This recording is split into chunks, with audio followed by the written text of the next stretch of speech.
Masechet Megillah Daf Vav, on va commencer par le Daf He, Amoud Aleph, la dernière ligne. Amar Rabbi Elazar, Amar Rabbi Hanina. Rabbi Elazar enseigne au nom de Rabbi Hanina. Plutôt, il raconte une histoire. Rabbi Nata Netia Bepurim. Rabbeinu Akadosh, qu'est-ce qu'il a fait d'étrange? C'est qu'il a planté un arbuste pendant Purim, un arbrisseau. La Gemara va expliquer, ne vous inquiétez pas. Deuxième halacha, Verahatz bikrona shel tzipori beshiva asar betamuz. Deuxième action étrange de Rabbeinu Akadosh, c'est qu'il s'est lavé en public. Rahatz bikrona shel tziporim, c'est-à-dire l'endroit où il y a des chronotes. Les chronotes, c'est des calèches, des carrosses.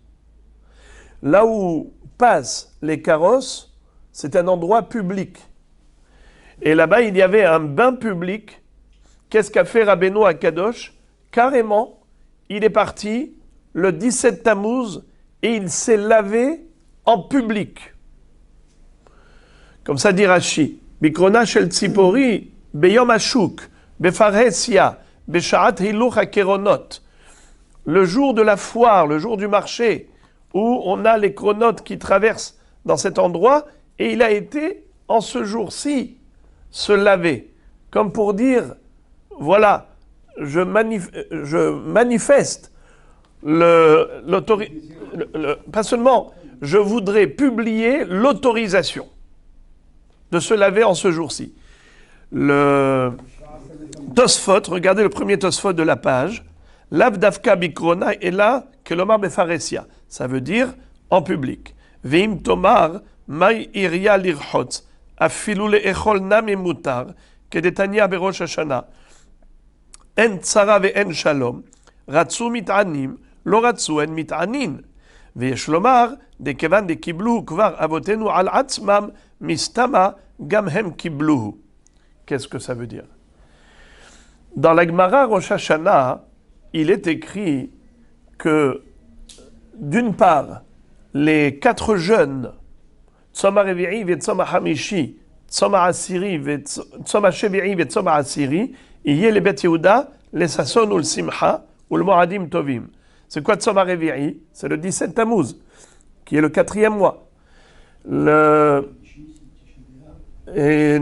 Tzoma Hamishi, c'est Tisha B'Av. Tzoma Shevi'i, c'est Tzom Gedalia. Tzoma Asiri, c'est le 10 Tevet. Alors, ces 4 jeunes seront transformés en jour de fête. Alors, la Gemara là-bas pose la question. Elle dit, mais c'est contradictoire. Tu l'appelles un jour de Tzom et tu l'appelles un jour de Yom Tov, un jour de Moadim Tovim, de Simcha. Alors, Mazé, la Gemara dit comme ça. À l'époque du Beth Amikdash, quand le Beth Amikdash a été reconstruit, alors on ne jeûnait plus ces jours-ci.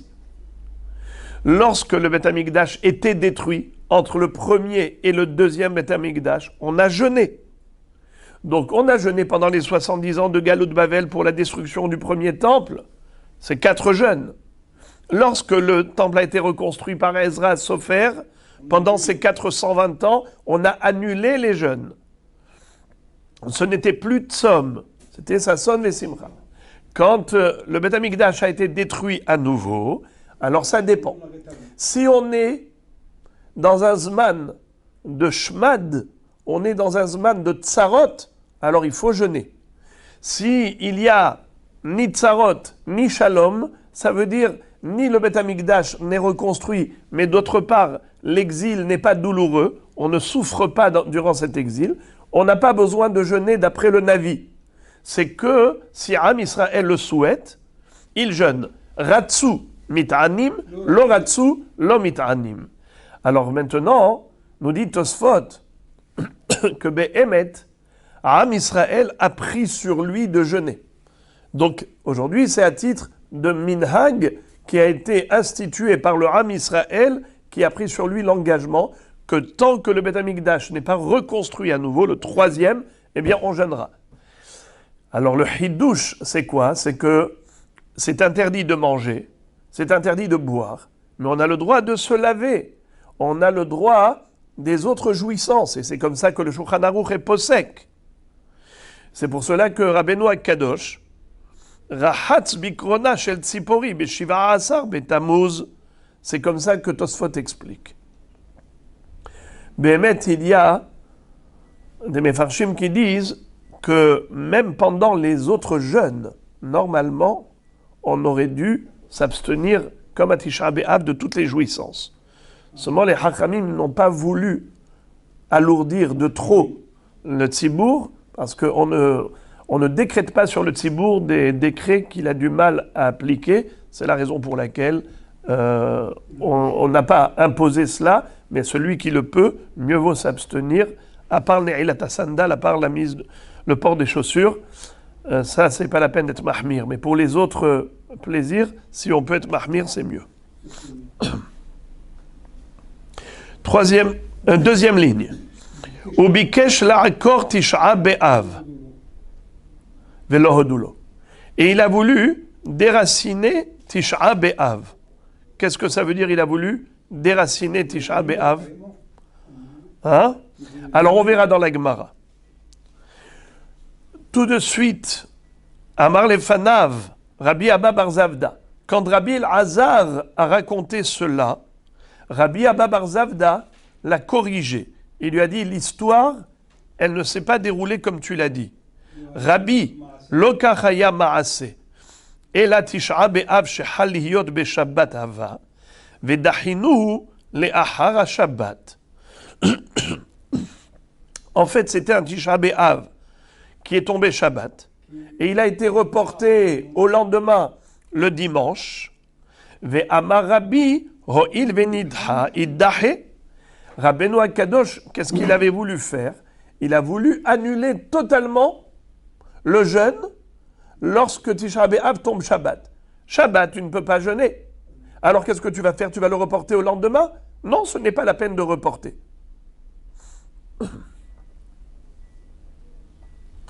Velo hodulo. Alors, juste, j'ai vu un pirouche par rapport au Tanakama. Bikesh la'akor tisha be'av velo hodulo. C'est que il avait voulu fixer Tisha B'Av non pas le 9, mais le 10. Car on le sait que la majorité du Beth Amikdash a été brûlée le 10. Alors il avait voulu fixer par rapport à cela, mais les Hachamim n'ont pas voulu. D'accord? Ça c'est selon Rabbi El-Hazar. Mais d'après Rabbi Abba bar Zavda, Bichlal, c'est une autre histoire. D'après Rabbi Abba bar Zavda, ce n'est même pas Tisha B'Av, c'est le 10 Av, puisque Tisha B'Av est tombé Shabbat. Et ensuite on a décalé au lendemain. Rabbeinu Akadosh a dit, pourquoi décaler? Annuler le jeûne complètement. Velo hodulo. Merci beaucoup. Et les Chachamim n'ont pas été d'accord avec Rabbeinu Akadosh, d'annuler totalement le jeûne lorsque Tisha B'Av tombe Shabbat. Pourquoi? Parce que c'est un jour durant lequel il y a Urpelu Botzarot.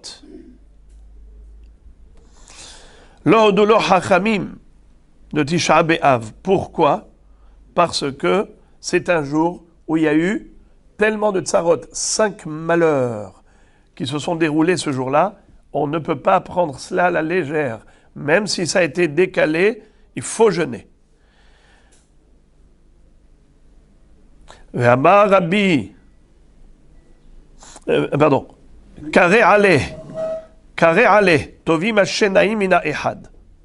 Rabbi El-Hazar a dit à Rabbi Abba bar Zavda, merci d'être venu, merci de m'avoir corrigé, car ma version n'était pas juste. Maintenant, grâce à toi, je le sais. En fait, il ne s'agissait pas de Tisha B'Av, il s'agissait du lendemain. car Tisha B'Av est tombé Shabbat, et le lendemain, les gens ont jeûné, et Rabbeinu Akadosh a voulu annuler le jeûne. Il a voulu déraciner le jeûne du dimanche, du Tisha B'Av d'Ahouy, mais les Chachamim lui ont dit non, il faut jeûner même si c'est le lendemain, parce que c'est un jour où il y a eu trop de malheur.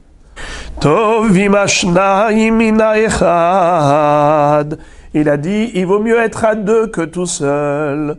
Mieux vaut être à deux que tout seul, parce que quand je suis seul, je peux me tromper. Comme nous sommes à deux, tu me fais remarquer mon erreur, et c'est comme ça que j'apprends ce qui est juste. Il faut toujours étudier en binôme, étudier avec les autres, parce que c'est comme ça qu'on nous fait remarquer les failles. J'ouvre la parenthèse. Quel est l'intérêt de nous raconter tout cela? Quel est le rapport avec le sujet précédent? Réponse, c'est en rapport avec ce qu'on a appris dans la Mishnah. Dans la Mishnah, il est dit que la Megillat Esther, si elle tombe tel jour, le 14 Adar tombe tel jour, on avait vu par exemple le mardi, le mercredi ou le vendredi, vous vous rappelez? Alors les villageois, ils avancent. La lecture, plutôt, le 11 ou le 12 ou le 13. Makdimin, on avance. Velom et Aharin, et on ne recule pas. On ne décale pas, on ne reporte pas plus tard. Sauf pour Tisha B'Av, ou le contraire. On retarde le Tisha B'Av. On ne l'avance pas. Car peut-être que Mashiach il va arriver. Alors, donc il ne faut pas avancer le jeûne. Alors qu'est-ce qu'on fait? On est me'aher, on n'est pas magdim la pouranout. Voilà pourquoi on nous a raconté cette histoire. Parce que dans cette histoire, on parle de quoi? D'un Tisha B'Av qui a été reporté au lendemain et que Rabbeinu Akadosh avait voulu annuler totalement et que les Chachamim ont refusé. Très bien. Et maintenant, la Gemara pose une question. Verabi echinata netira bepurim. Comment se fait-il que Rabbeinu Akadosh ait planté un arbrisseau pendant Purim? Mais pourtant, Purim, c'est comme Yom Tov. Et Yom Tov, on n'a pas le droit de travailler. Alors comment est-ce qu'il a pu s'investir dans la plantation? Regardez comment la Gemara pose la question. Ve'atane Rav Yosef, simcha u'mishte ve'yom tov, simcha melamed she'asurim behesped, mishte melamed she'asur beta'anit, ve'yom tov melamed she'asur be'asiyat melacha. Comme Rav Yosef a cité une baraïta dans laquelle nous voyons l'interprétation de ces trois terminologies qui figurent dans la Megillat Esther, où on voit que les Anshe Knesset Agdola, les sages de la grande assemblée à l'époque de Purim, ils ont fixé ce jour-ci comme un jour de joie, un jour de festin et un jour de Yom Tov, un jour de bonheur, un jour heureux. Simcha, melamed she'asurim be'esped, du fait que c'est un jour qualifié de joyeux, alors on n'a pas le droit de prononcer des oraisons funèbres qui font pleurer. Mishte, un jour de festin, mais la she'asur beta'anit, ça nous enseigne qu'on n'a pas le droit de jeûner. Veyom tov, mais la she'asur be'asiyat melacha. Nachon. Donc tu vois que Yom Tov, c'est un nom qui indique l'interdiction de travailler pendant Purim. Alors comment Rabbeinu Akadosh s'est permis de planter ce jour-ci? Mais on n'a pas le droit de planter Yom Tov. Alors on ne devrait pas avoir le droit de planter pendant Purim. Réponse. Et là, Rabbi Bar Arbisar Hava, Vechinata, Behamisar Nata. Rabbeinu Akadosh habitait une ville ouverte. Et de ce fait, pour lui, Purim, c'était le 14. Et quel jour il a planté? C'était le 15. Le 15, c'est déjà Purim Shushan. C'est Shushan Purim. Ça veut dire que c'est Purim dans les villes entourées de murailles. Mais pour lui, ce n'était plus Purim. La Gemara demande, Eni, ah bon? Veha, Rabbi, Beteveria hava. Utveria, mukefet homa mimot Yehoshua bin Nun havai. Pourtant, lui, il habitait la ville de Tibériade. Et la ville de Tibériade est une ville fortifiée, entourée de murailles depuis l'époque de Josué. De ce fait, c'est sûr que le 15 Adar, c'était Pourim pour lui. Et si c'est Pourim pour lui, il n'avait pas le droit de planter un arbrisseau. Réponse, il faut corriger. Et là, Rabbi Bar Hamissar Hava, Vechinata Barbissar Hava. En fait, c'est le contraire. Il a planté à Tibériade un arbrisseau le 14 Adar.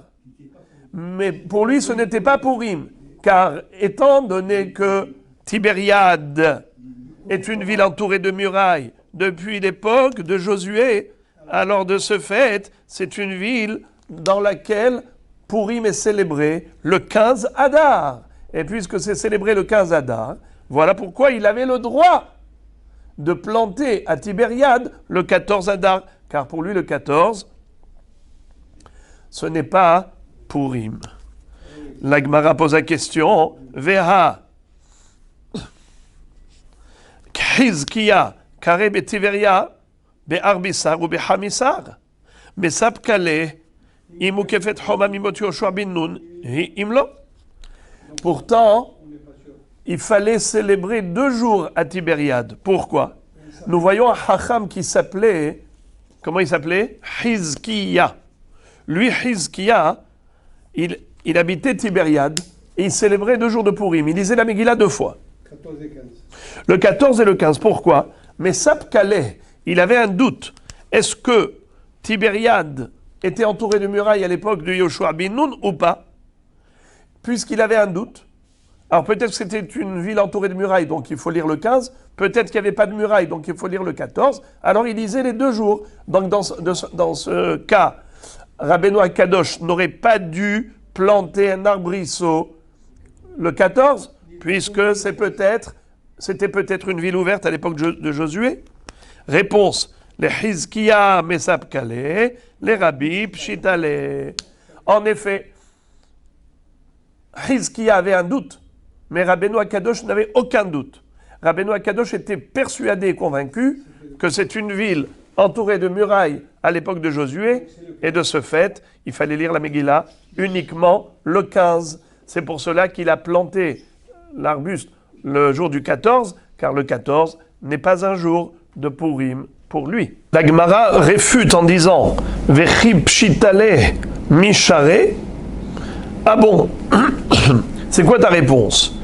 C'est de dire que pour Rabbeinu Akadosh, c'était une évidence que Tibériade était entourée de murailles à l'époque de Yehoshua bin Nun, et par conséquent, le jour de Pourim à Tibériade, c'était le 15 et pas le 14. Donc le 14, il avait le droit de planter.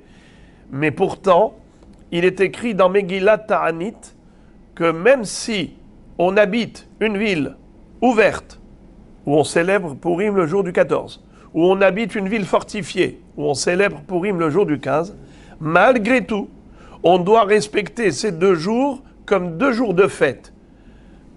Là où on se trouve, peu importe là où on se trouve, que on soit là ou là, ces 2 jours sont des jours à célébrer. Regardez. Vechi pshitale mishari. Et puisque c'était une évidence pour lui, alors il avait le droit. Ma pitom vehaktiv. Pourtant, il est écrit bimgillat ta'anit. Vous savez c'est quoi Megillat Ta'anit? C'est le rouleau de parchemin où on avait la liste de toutes les dates joyeuses, tous les jours heureux durant lesquels on n'avait pas le droit de jeûner. Qu'est-ce qui est écrit là-bas? Et yom arba'a asar, vet yom hamisha asar, yome puraya innun, delo lemispad behon. Le 14 et le 15 Adar sont des jours où on n'a pas le droit de faire des oraisons funèbres. Et la question se pose, pourquoi est-ce qu'on avait besoin d'écrire cela dans Megillat Ta'anit? Mais c'est déjà écrit dans Megillat Esther. Qu'est-ce que la Megillat Ta'anit vient rajouter par rapport à la Megillat Esther? Ça paraît bizarre qu'elle nous dise, vous savez, il faut célébrer Pourim. Boker Tov. On n'a pas attendu la Megillat Ta'anit pour cela. C'est déjà écrit dans Megillat Esther. Ve'amarava, Alors Rava a expliqué, Lo nitzrecha ela le'esor et shel ze bazé ve'et shel ze bazé.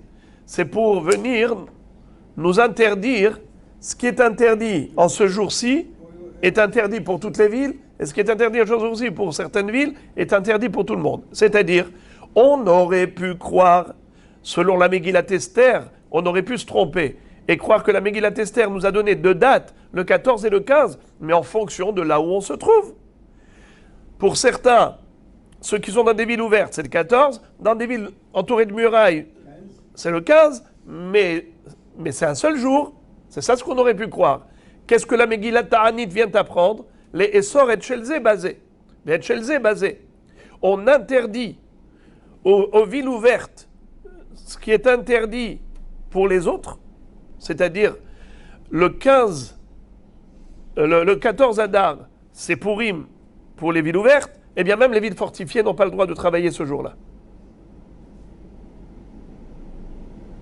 Toutes les interdictions qui incombent aux Juifs qui habitent des villes ouvertes, le 14, eh bien le jour du 14, c'est interdit même pour les villes entourées de murailles. Et le jour du 15, ce qui est interdit pour les habitants de villes fortifiées est interdit également pour les Juifs qui habitent dans des villes ouvertes, le 15. Voilà donc, il faut célébrer 2 jours. Alors, si on n'a pas le droit de travailler le 14 ou le 15, eh bien, on n'a pas le droit de travailler et le 14 et le 15 partout dans le monde. Comment Rabbeinu Akadosh a pu planter un arbrisseau? Réponse. Il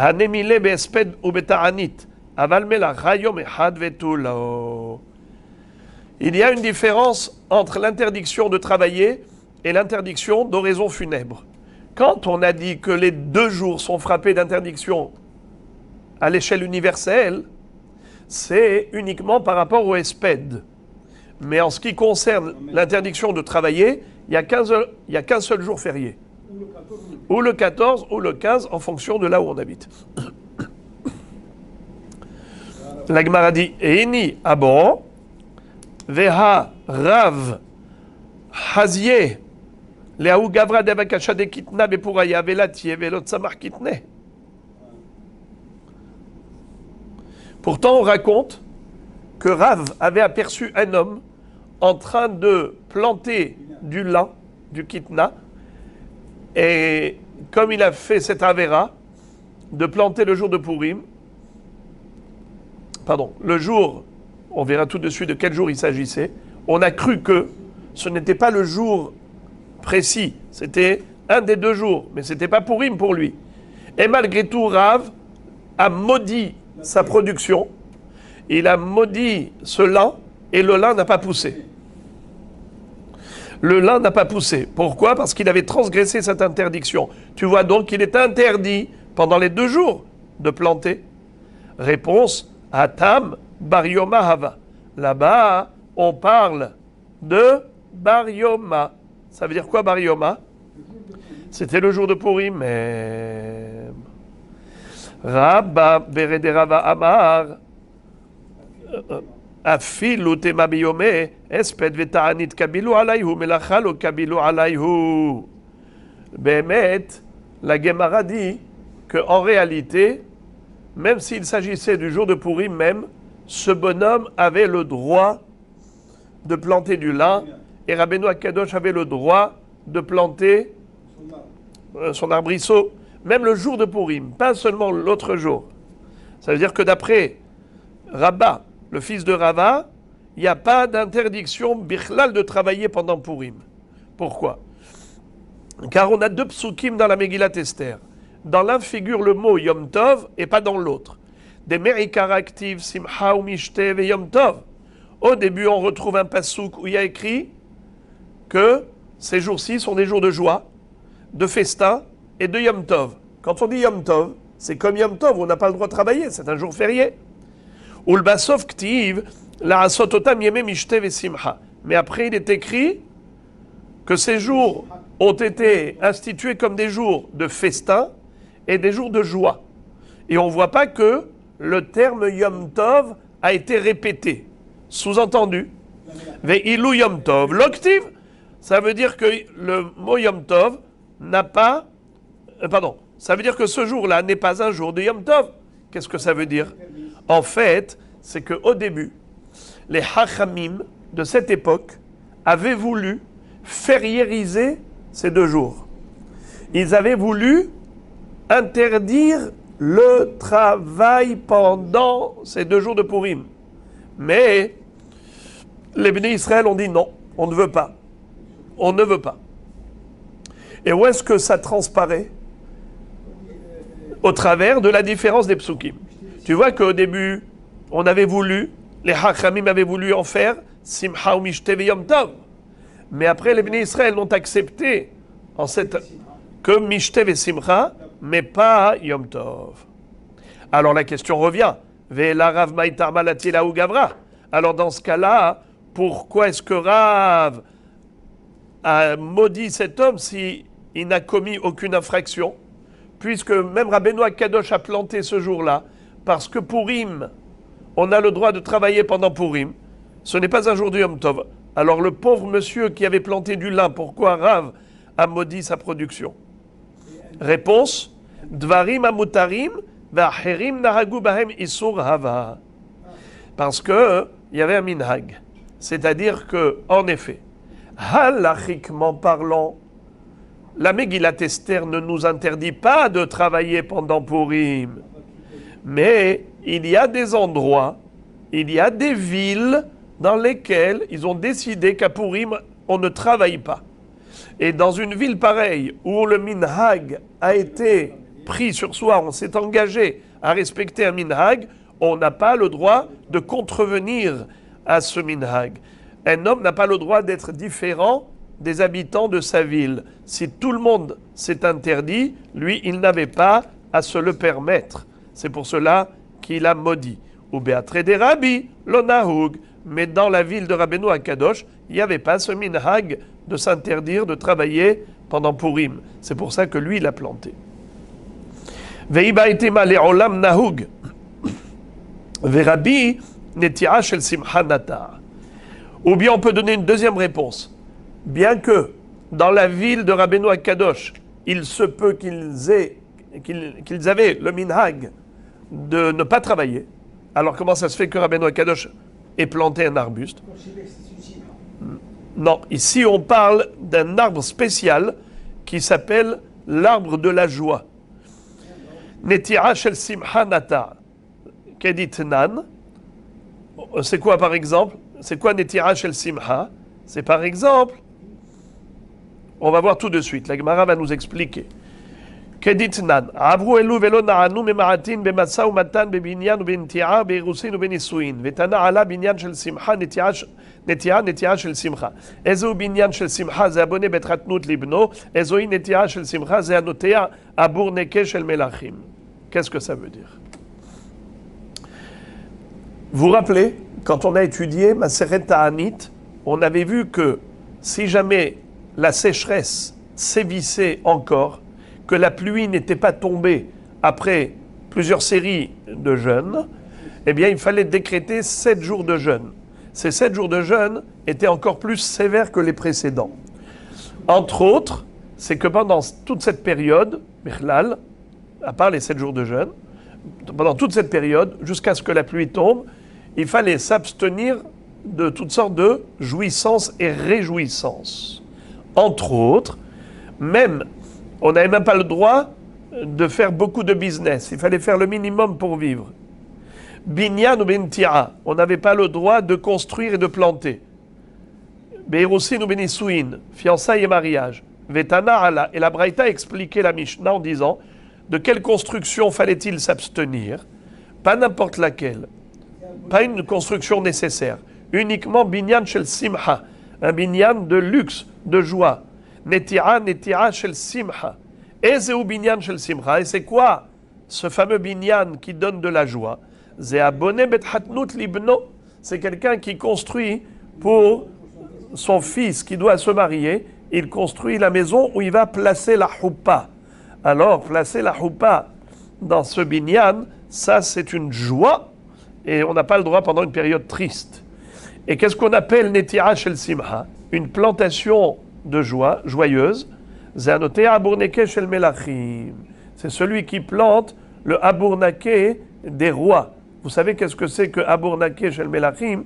Alors il y a plusieurs explications. Rachid dit, en plein milieu de la page, Ilan Shetsilonae, Kegon Ilan Shekofefi Oto al Gabe Klun Tsaot, Veitedot, Ve'amelachim Ochlim Tahta Bimot Ahama, Umit'addenim Ba Bemines Mahot. C'est-à-dire que les rois avaient l'habitude de prendre des arbres qui ont de longues branches, et même carrément, même si c'est des arbres qui ont des branches qui vont en verticale, mais il est plié, il est courbé, et il est attaché à des tuteurs pour que ça fasse de l'ombre. Et en dessous de tout cet espace ombragé par l'arbre, eh bien là-bas les rois s'installaient, et là-bas ils faisaient la fiesta. Ils allaient se détendre en été pour prendre de l'ombre, et là-bas ils faisaient toutes sortes de festins. Eh bien, ça s'appelle Abournake Shel Melachim.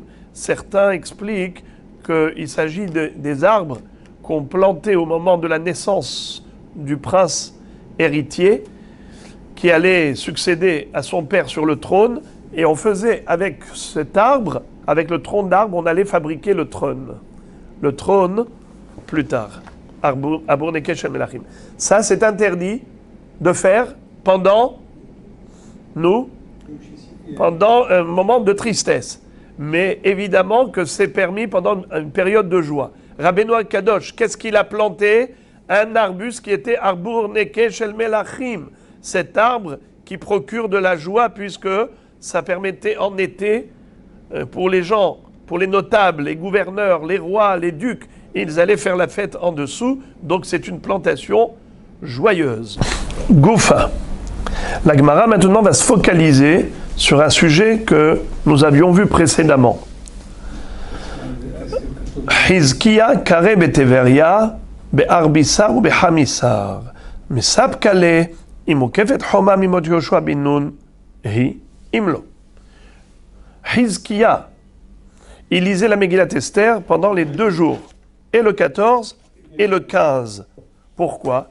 Parce que comme il habitait la ville de Tibériade, et il avait un doute, est-ce que cette ville était entourée de murailles à l'époque de Yoshua bin Nun? Alors il a dit, dans le doute, qu'est-ce qu'il faut faire? Il faut être mahmir. Et donc il a lu pendant les 2 jours. La Gemara demande, Omi misapka le milta de Teveria, ve'aktiv, ve'are mivtsar, hatzidim, tser, ve'hamat, rakat, ve'chinaret. D'accord? Ce pasouk, c'est un pasouk dans Yehoshua qui nous décrit les villes forteresses, les villes fortifiées. Ve'are mivtsar. Répétons, hatzidim, tser, ve'hamat, rakat, ve'chinaret. Ve'kaimalan, rakat, zo teveria. Tu vois que dans le livre de Yoshua bin Nun, dans le livre de Josué, on nous parle des villes fortifiées entourées de murailles, et dans la liste de Se'are HaMivtsar, on retrouve Rakat. Et nous avons pour tradition que Rakat, c'est Tibériade. Alors comment Hizkiya a pu se poser la question, est-ce que Tibériade était entourée de murailles ou pas? Mais c'est évident que oui, puisque ça figure dans le livre de Yoshua comme étant une ville forteresse. Haïnu Tama de Mesab Kale, Mishum de Had Gisa, Shura de Yamahavat. Qu'est-ce que ça veut dire?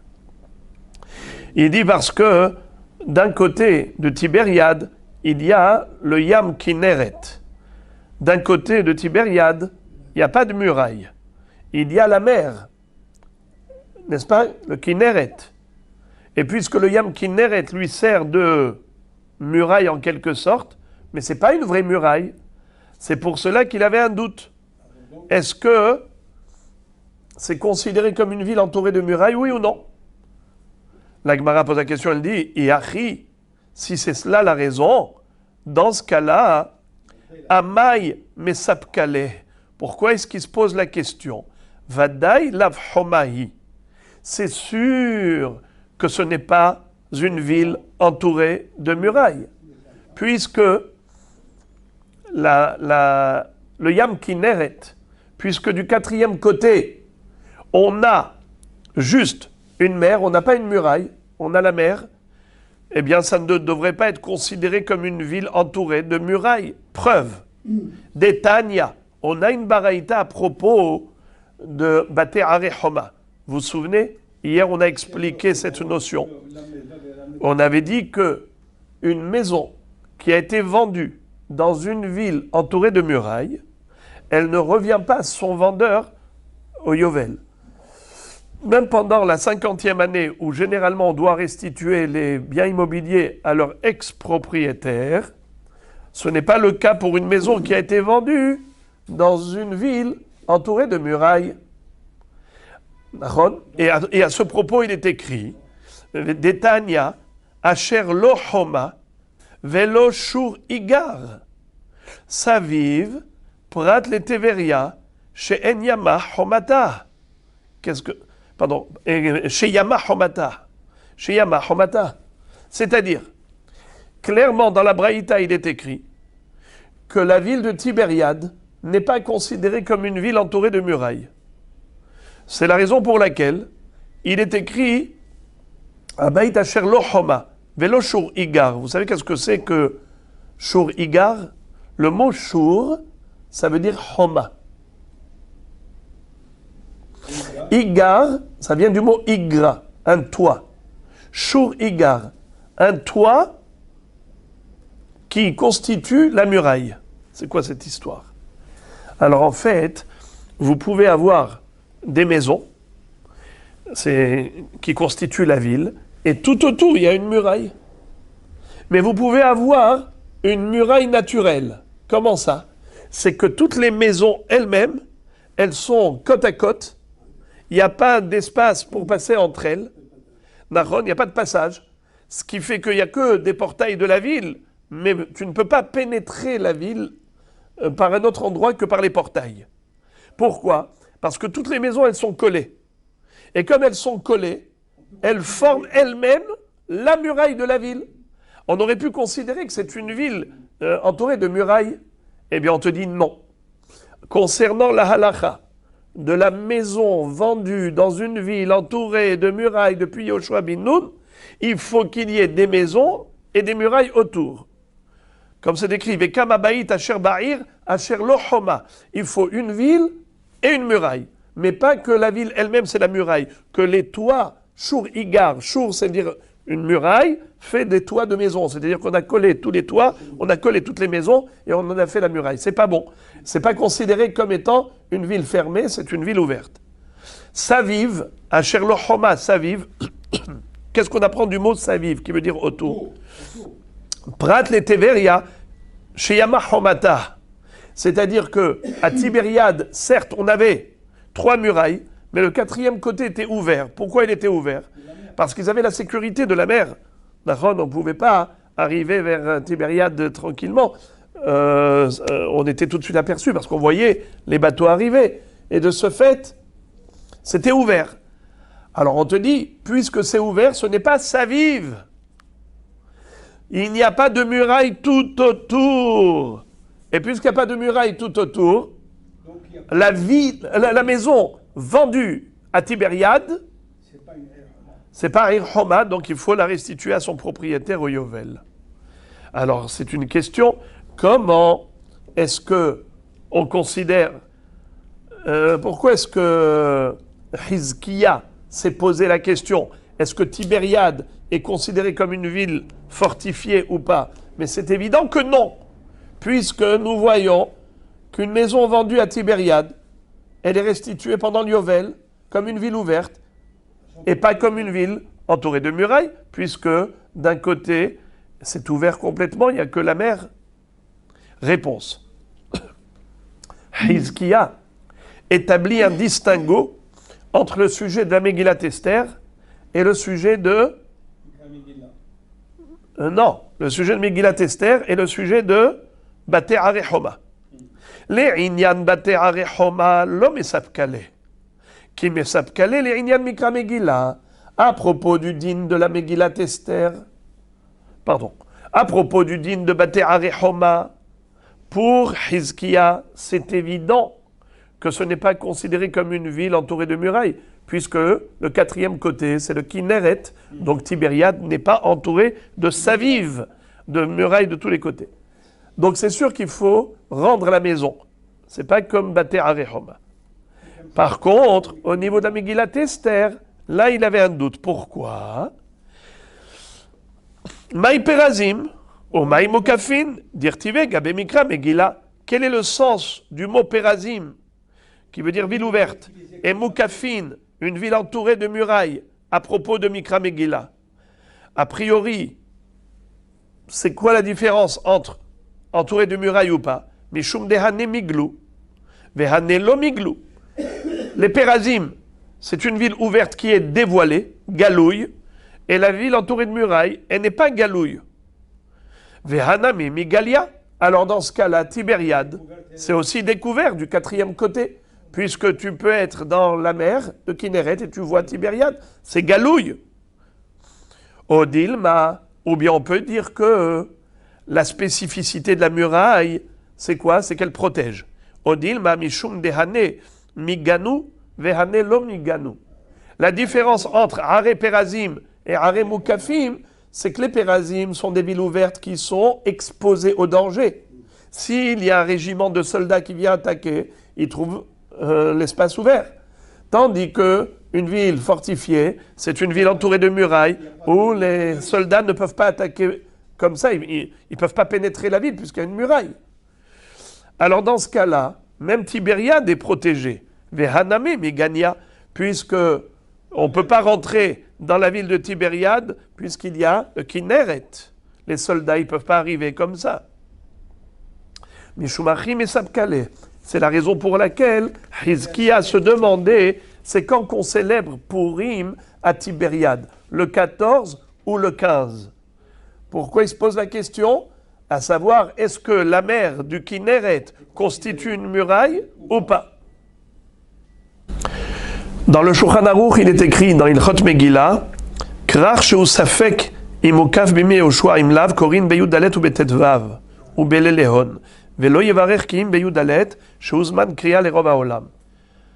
Alors, qu'est-ce qu'il faut faire dans des villes où on a un doute? Est-ce qu'elles étaient entourées de murailles à l'époque de Yoshua bin Nun? Alors, il faut lire les 2 jours, le 14 et le 15, mais la bracha, on ne va la réciter que le 14, car on va d'après le Rov. Le Rov du monde n'était pas des villes fortifiées, c'était des villes ouvertes, la majorité des villes. Donc, quand on a un doute, dans l'absolu, on considère comme le Rov. Donc, il faut faire la bracha que le 14. Mais pour s'en sortir et s'acquitter du Safek, alors on relit le lendemain, même le 15, mais sans bracha. Safek Bordakel. Et le Mishnah Bura nous dit, Vetiveria, et Tibériade, Tsarich likrot bah beyud dalet ou betetvav, chez Safek imayam hashuv kehoma. Et à Tibériade, il faut lire les 2 jours, car on a un Safek, est-ce que c'est considéré comme une ville entourée de murailles ou pas? Est-ce que la mer est considérée comme une muraille ou pas? Donc on voit que Mishnah Bura était posé comme Hizkia, n'est-ce pas? Ce qui est intéressant, c'est que on a été posé comme Hizkia et pas comme Rabbi. Rabbi, lui, à Tibériade, il a planté l'arbuste l'autre jour. Ah non, ça c'est d'après la deuxième réponse, puisqu'on a 2 réponses.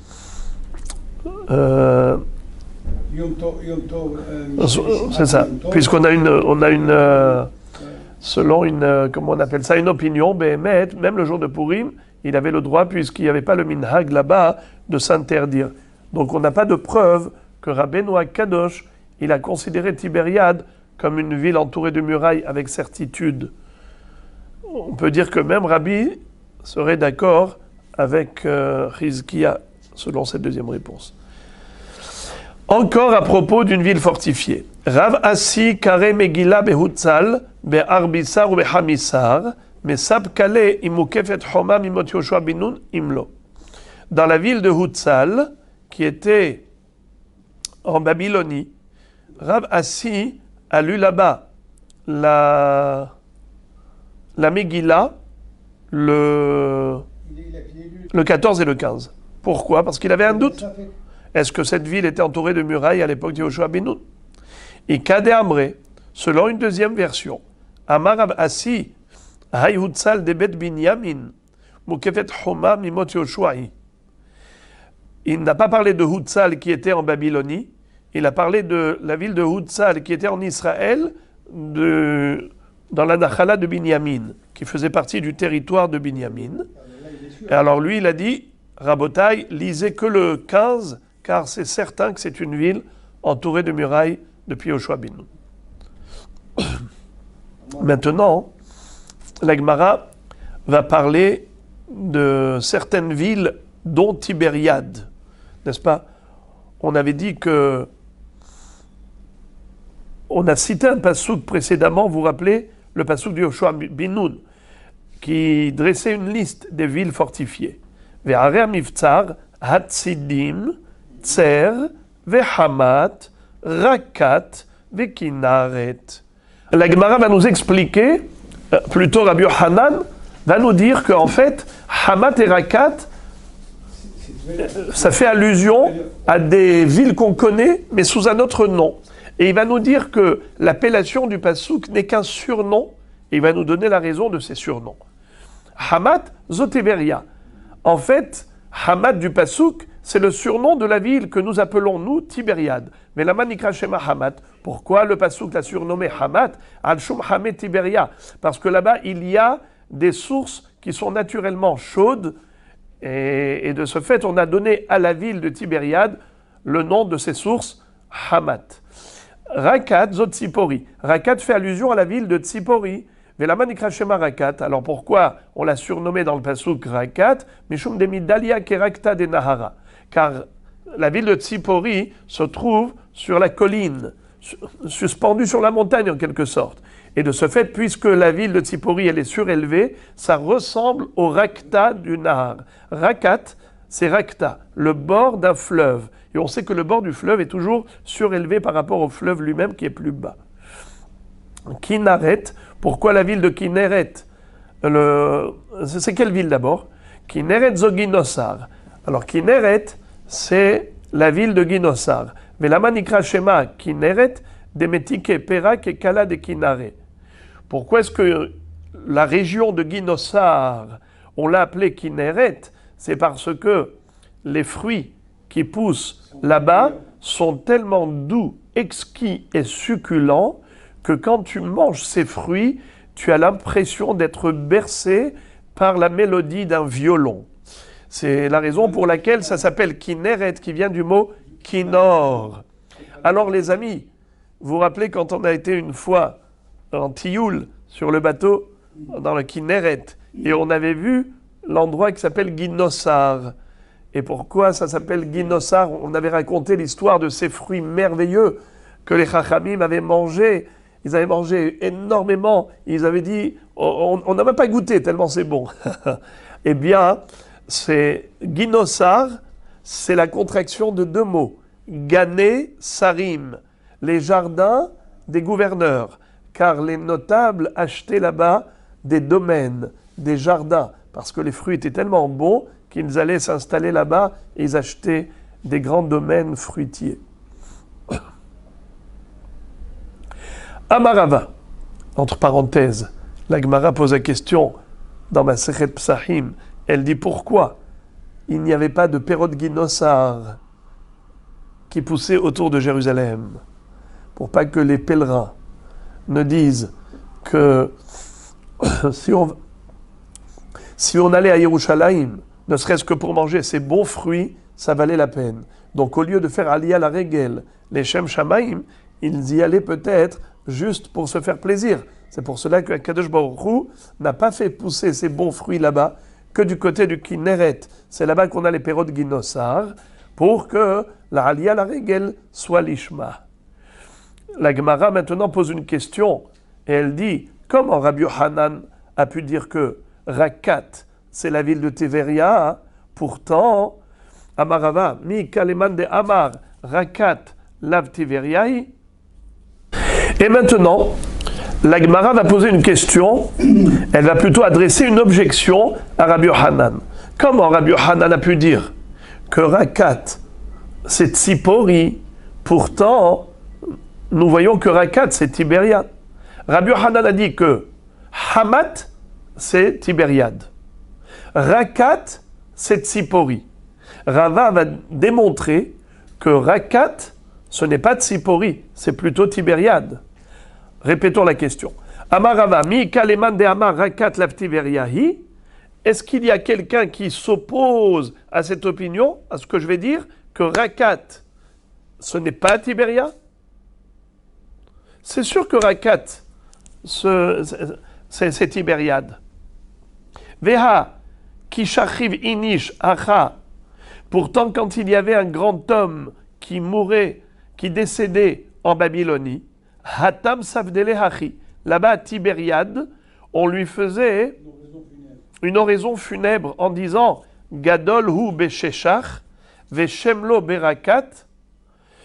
Cet homme avait un nom, une renommée, une réputation en Babylonie. Et comment on appelle Bavel?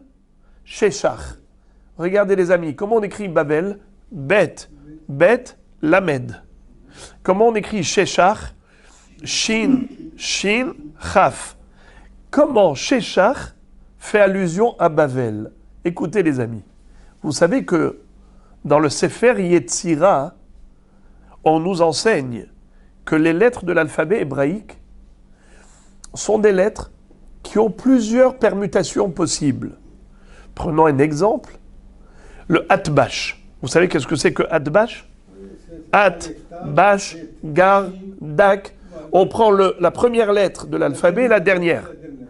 Première, c'est Aleph. Dernière, Tav. At. Bash. Deuxième lettre, Bet. Avant-dernière, Shin. Troisième lettre, Gimel. Avant-dernière, Resh. Quatrième lettre, Dalet. Kouf. Donc, ça veut dire, à chaque fois, on se rapproche, n'est-ce pas? Alors maintenant, prenez les lettres qui correspondent à Bavel. Bet, Lamed. Alors, on a dit que Bash. Donc, la lettre qui est en face du Bet, c'est le Shin. Alors, Bet, Shin. Bet, Shin. Ça fait déjà Shin. Et le Lamed, qu'est-ce qui est en face du Lamed? Chaf. C'est pour ça qu'on l'a appelé Sheshach, qui fait allusion à Bavel. D'accord? Babel, c'est Sheshach. Alors, comment l'orateur funèbre prononçait son hesped à propos de l'homme qui est décédé en Babylonie? Il disait Gadol hu besheshach. Il était grand cet homme, il avait une réputation en Babylonie qu'on appelle Sheshach. Veshemlo berakat. Et sa renommée, sa réputation a dépassé les frontières. Elle est arrivée jusqu'où? Jusqu'à Rakat, c'est-à-dire jusqu'à Tibériade. Vechimaske arona lehatam. Et quand on amenait le cercueil pour l'enterrer là-bas à Tibériade, savdele hachi, là-bas l'orateur funèbre va dire la chose suivante. Ohave seridim yoshve rakat, tseu vekablu haruge omek. Ohave seridim, ceux qui aiment le peuple juif, qui s'appelle Sarid, rescapé. Le peuple qui est rescapé d'un antisémitisme régulier, récurrent. Il y a ceux qui disent que Seridim, c'est Talmid des Chachamim. C'est le Harour. Yoshve Rakat, vous les habitants de Rakat, Tibériade. Tseu vekablu haruge omek. Allez-y accueillir le cercueil de celui qui est mort dans la vallée. C'est qui la vallée? Eh bien, c'est la Babylonie, qui, elle, se trouve dans une cuve.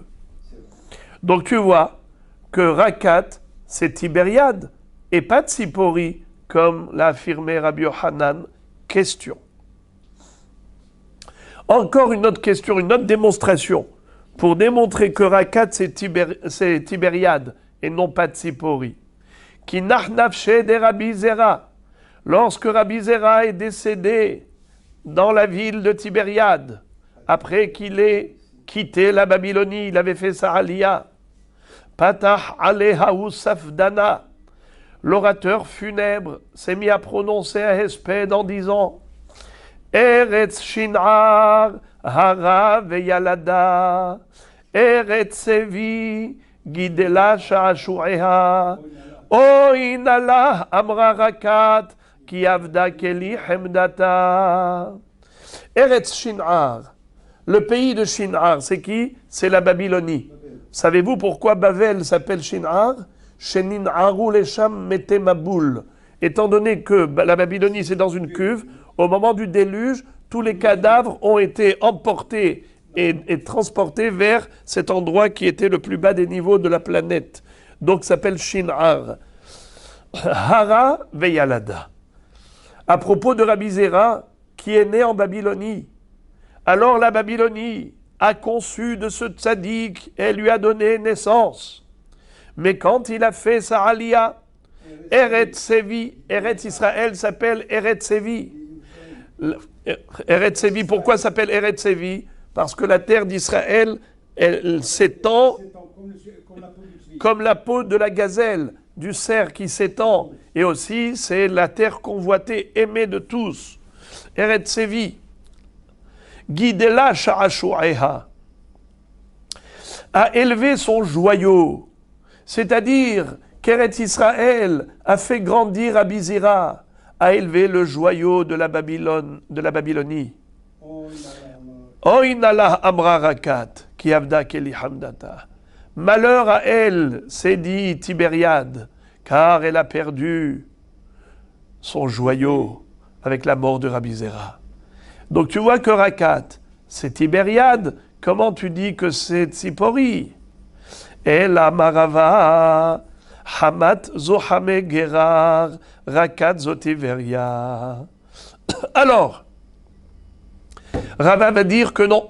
Hamat, ça fait allusion non pas à Tibériade, comme a dit Rabbi Yochanan, et là, ça fait allusion à Hamé Gerar. Il y a ceux qui disent que c'est Hamad Gader. C'est un autre endroit. Rakat, Zoteveria. Rakat, c'est Tiveria, c'est pas Tzipori, comme a dit Rabbi Yochanan. Kineret Zoginosar. Là, on est d'accord avec lui, que Kineret Zoginosar. Velama nikra shema Rakat, shafilu rekanim sheba meleim mitzvot karimon. Qu'est-ce que ça veut dire? Pourquoi a-t-on qualifié dans le Passouk Tibériade de Rakat? Ça vient du mot rek, qui veut dire vide. Qu'est-ce que ça veut dire vide? Même les gens qui sont vides de Chokhmah, vides de Torah, mais quand ils habitent la ville de Tibériade, eh bien, ils étaient pleins de mitzvot karimon. Certains disent que c'était à l'époque de Rabbi Zera. Lui, il avait ramené beaucoup de gens à la Teshuvah. Vous savez que les Chachamim n'étaient pas contents de Rabbi Zera, qui était très proche des Rechaim. Il les rapprochait, ces Barionim qui étaient dans son voisinage. Et il les rapprochait beaucoup. Alors, les Chachamim qui voyaient ça n'ont pas vu ça d'un bon œil, mais quand il est niftar, Rabbi Zera, ils ont fait Teshuvah. Ils ont dit jusqu'à présent, il y avait ce tzaddik qui priait pour nous. Maintenant, il n'est plus là, alors on va faire Teshuvah, comme il nous l'avait toujours demandé. Afilu rekanim shebach meleim mitzvot karimon. Rabbi Irmia donne une autre explication. Pourquoi est-ce que Tibériade s'appelle Raka? Alors il dit en fait Rakat, c'est pas un surnom. Rakat Shema, le nom propre de la ville, c'est Rakat. Et Tibériade, c'est un surnom. La Manikra Shema Tiberia, chez Yoshevet Betaboura, chez l'Eretz Israël. Car Tibériade, c'est le centre d'Eretz Israël. Rabba Amar, Rakat Shema. Behemet, le nom c'est Rakat. Mais la Manikra Shema Tiberia, chez Tovar et Iyata. Comme c'est une région qui est pleine de jardins, de vergers, de vignobles. Il fait bon vivre à Tibériade, comme c'est beau. Alors, ça s'appelle Tiberia. Tovar Iyata. Vous connaissez le chant, n'est-ce pas? Le chant de Ohilium, Yom Eshtae. Et là-bas, on parle de Tibériade.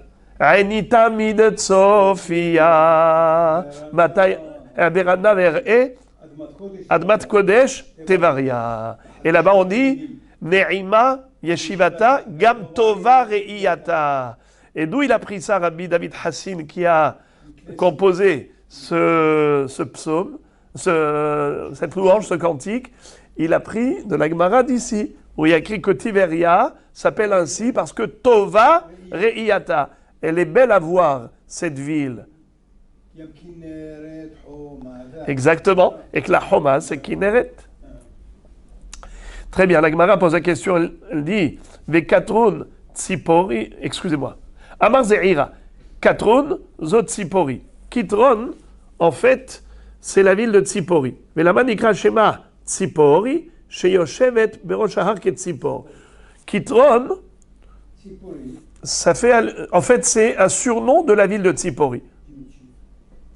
Ou plutôt, le nom propre, c'est Kitron, et Tzipori, c'est le surnom. Cette ville de Kitron porte le nom de Tzipori parce qu'elle ressemble à un tzipor, un oiseau qui est surélevé.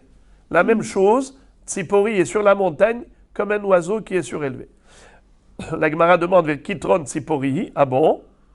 Tu penses que Kitron et Tzipori c'est la même chose? Pourtant, Vea Kitron behelko shel Zevulun. Havaï. Pourtant, Kitron, ça fait partie des villes qui ont été octroyées à Zébulon. Dirtiv, Zevulun, Lohorish et Yoshve Kitron, Vet Yoshve Nahalol. On sait que Zevulun, quand il a hérité de la ville de Kitron et de Nahalol, il a commis une infraction. Laquelle? C'est qu'il n'avait pas le droit de laisser là-bas les Goïm habiter parmi son peuple. Il les a laissés. Il leur a demandé juste un mas. Il leur a demandé juste des impôts. Il a commis une grave infraction. Zvulun, mitraem al midotav hava. Et Zvulun, il se plaignait, il se lamentait de quoi? Shenemar Zevulun am heref nafsho lamut, mata'am mishum de naftali al merome sade. Lorsque Zébulon a vu le beau domaine, le beau territoire de Naphtali, eh bien, il en était très jaloux. Il a dit, je préfère mourir que de souffrir de cette jalousie. Regarde-moi, qu'est-ce que j'ai reçu comme territoire? J'ai reçu que des villes balnéaires au bord de la mer. Qu'est-ce que je vais faire, moi, avec toutes ces villes? Moi, je veux des villes où il y a des champs, des vignobles. Moi, j'ai reçu des montagnes, j'ai reçu des collines, j'ai reçu la mer. Mais c'est pas ça que je veux. Moi, je veux des champs et des champs agricoles, des vergers. Alors, regardez quand est-ce qu'il a été jaloux? Quand il est parti en guerre. Parce que vous savez que Barak ben Avinoam a invité tout Israël à venir en guerre contre Sisra. Et quand Zébouloun est parti là-bas, près de Naphtali, là, il a dit, oh là là, tu as vu les beaux domaines, les beaux vergers, les beaux champs agricoles qu'a Naphtali, et nous, qu'est-ce qu'on a reçu? Zevulun am heref nafsholamut. Il a dit, alors là, je ne sais pas qu'est-ce que j'ai de bon dans cette vie. Préférable de mourir. Tu vois, qu'est-ce qu'il a Naphtali? Il a des almeromé sadé. Regardez comment la Gemara explique ça. Amar Zevulun lifnei HaKadosh Baruch Hu. Zébulon, c'est plein devant Dieu, en disant Ribono shel olam, maître du monde, les ahai natata lahem sadot ukramim, veli natata harim ukvarot. À mes frères, tu as offert des champs et des vignobles, et à moi tu ne m'as donné que des montagnes et des collines. Les ahai natata lahem aratzot, veli natata yamim uneharot. À eux tu leur as donné des terres et à moi la mer. Qu'est-ce que je vais faire avec? Amarlo, Ekshbochou a répondu, Kulan srichin lecha ad yedeh hillazon. Tout le monde aura besoin de tes services. Shenemar ve'amim, amim harikraou, usfune temunechol. Dans Parashat Vezot Abracha, Velis Vulun Amar, Semach Zevulun Betzetecha, Veisachar Beohalecha, Amim Harikraou, Sham Izbehu Zivchet Tzedek, Ishefah Yamim Innaku, Usfune Temunechol. Qu'est-ce que ça veut dire ce pasouk-là? Alors, Taner Rav Yosef. Rav Yosef, c'est une braïta pour expliquer ce pasouk que Moshe Rabbeinu a dit en l'honneur de Zevulun. Sefune, Safoun, c'est quelque chose d'important. Zehilazon. C'est quoi? C'est le hilazon. Vous savez qu'est-ce que c'est que le hilazon? Eh bien, c'est avec le sang du hilazon qu'on fabriquait la teinture bleu-azur des fils du tzitzit, qu'on appelle techelet, le techelet. Alors, là-bas, ils avaient ça. Alors, la question, elle est pourquoi est-ce que c'est un kavod? Pourquoi est-ce que c'est quelque chose de bien? Parce que tout le monde a besoin d'acheter. Alors, ils avaient automatiquement beaucoup de richesses, car ce sont eux qui distribuaient, qui fournissaient le trélet à tout Israël. C'est quelque chose de hachouv, de précieux. Temouné, zotrit. Temouné, des choses qui sont cachées sous l'eau, eh bien, c'est le poisson qu'on appelle la truite. Ah non. Rachid dit que c'est tunina, c'est le thon. Ils avaient le thon. Qui est-ce qui ne mange pas de thon? Hein, combien de boîtes de thon vous voyez? Alors il lui a dit, tu vas être riche. C'est toi qui vas fournir le thon, tu vas le vendre. Tu vas t'enrichir. Hol zosruchit levana. Le sable, sfunet monehol, le sable, eh bien c'est le cristal. Eh bien tu vois tout ce que tu as comme richesse, pourquoi tu te plains? Amar lefanav ribono shel olam mimodi'eni. Qu'est-ce que ça veut dire? Mais les gens, ils peuvent venir et en cachette pêcher le thon sans me payer. Ils peuvent prendre le hilazon sans me payer, fabriquer du verre, du cristal avec le sable sans me payer. Alors, où est ma richesse? Amarlo, sham izbehu zivchet tzedek, siman ze yehe lecha, kol hanoten mimcha blo damim eno mo'il beparkamatia shelo, klum. Qu'est-ce que ça veut dire?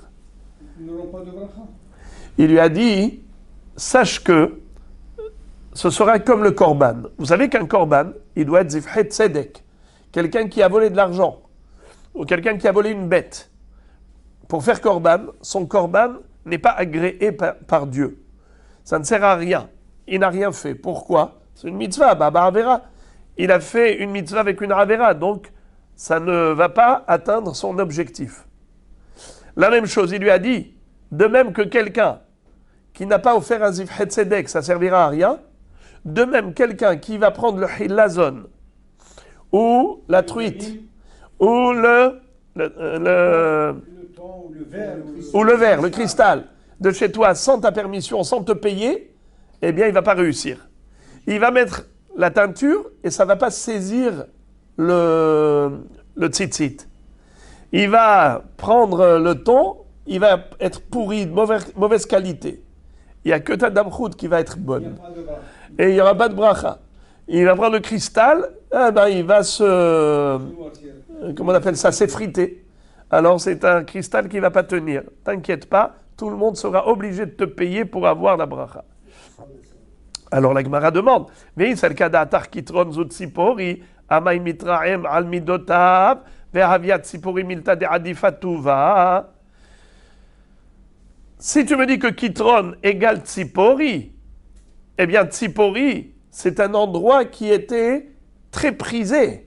Tsipori, c'était un endroit qui était convoité par tous, un endroit où il faisait bon vivre. Comment est-ce qu'il a pu se plaindre? Comment est-ce qu'il a pu se plaindre, Zevulun? Ce n'est pas possible. Vu que le Tsipori, si tu me dis que Kitron c'est Tsipori, alors Zevulun n'avait aucune raison de se plaindre. Vechitema delit bezavat halav udvash, ve'amar ish lakish, les didi hazeli zavat halav udvash le Tsipori, ve'avia shisha asar mil al shisha asar mil. Pourtant Rish Lakish a dit, moi j'ai vu cet espace de Tsipori, là-bas il y avait tellement de lait de chèvre et de miel de figue qui coulait et qui se mélangeait, ça faisait zavat halab ou dvash, dans un espace, une étendue de 16 km sur 16 km, 16 000 sur 16 000. Et si tu vas me dire que c'est pas grand, si tu vas me dire que c'est inférieur aux autres shvatim, et donc il était jaloux, c'est pas possible. Au contraire, les autres shvatim, c'était inférieur. Les didi hazeli zavat halav udvash de kol arad Israël, ve'avia kemi bekouve ad akra de tulbakni, esrin vetartin parse urka ou putia shita parse. Moi, pourtant, Rabbi Yochanan a dit, moi j'ai vu Zavat Halav Udvash de tout Israël, et c'était comme l'étendue, la surface qu'il y a depuis l'endroit qui s'appelle Bekouvé, jusqu'à l'endroit qui s'appelle Krad et Tulbakni. Et quand tu vas aller sur le Krad et Tulbakni, c'est-à-dire le port de Tulbakni, jusqu'à Bekoubi, il y a en tout une longueur de Esrim Otarté Parsé, c'est-à-dire 22 parsaot de longueur, et largeur, Poutia c'est largeur, Shita parsé, 6 parsaot, et donc en tout, ça te fait quoi? 132 parsaot de carré. Parce que quand tu prends 6 fois 22, ça fait 132. 6 fois 20, 120. 6 fois 2, 12, ça fait 132. Eh bien, 132 parsaot carré. Donc le Zavat Halav Udvash de Tzipori, c'est un 8e de Zavat Halav Udvash de tout Israël. Alors pourquoi est-ce qu'il s'est plaint? Il n'y a pas de raison de se plaindre. Nahon. Donc c'est sûr que Kitron, c'est pas Tzipori. La Gemara dit non, Afiloachi, Sadot Ukramim Adifale. On peut dire que Kitron, c'est Tzipori, mais pourquoi est-ce qu'il s'est plaint? Parce qu'il voulait un endroit où il y avait des champs, un endroit où il y avait des vergers. Des vignobles. Daikanami dirtiv, venaftali almerome sadeh shma'amina. Ça veut dire que ce qui le gênait à Zevulun, c'est le manque de sadeh.